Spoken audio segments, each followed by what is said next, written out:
կապված վարկերի հետ։ Մենք այսպես խոսակցական լեզվով ասեմ կոտորվեցինք հայտարարելով, երևի բոլորդ էլ արդեն տեղյակ եք, որ յուրաքանչյուր հեծ ՓԲ-ի կողմից վերցրած վարկային պարտավորության տոկոսները որևիցե պարագայում չի մտնում սակագնի մեջ։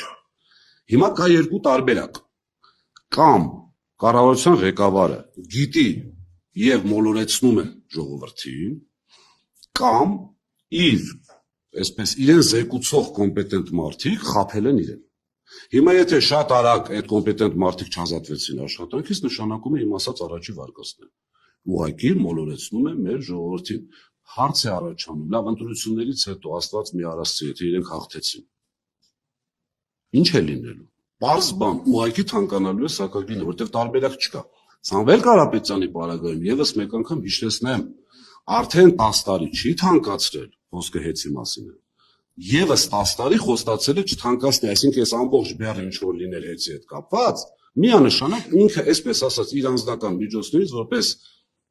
բիզնեսմեն իր եկամուտներ ունենալով սուբսիդավորելու էր անձամբ։